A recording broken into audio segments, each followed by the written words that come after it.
यादवाभ्युदयम् सर्गम् 1 श्लोकम् 92 अततान् भव्यया वाचा भगवान् प्रत्यभाषत प्रतिश्रुत्प्राप्तनिर्ह्राद पाञ्चजन्याभिनन्द्यया எம்பெருமாள் க்ஷேமகரமான வார்த்தையால் அத்தேவர்களுக்கும் தன் தேவிக்குமாக அஞ்சேல் என பதிலளித்தான்.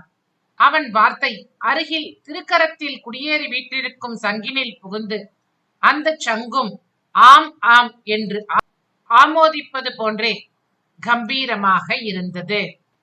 அததான் பவ்யயா வாச்சா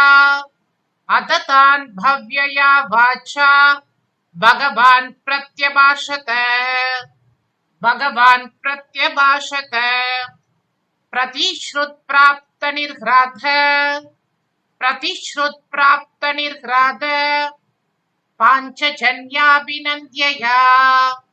पाञ्चजन्याभिनन्द्यया अततान् भव्यया वाचा भगवान् प्रत्यभाषत प्रतिश्रुत्प्राप्तनिर्ह्राद पाञ्चजन्याभिनन्द्यया।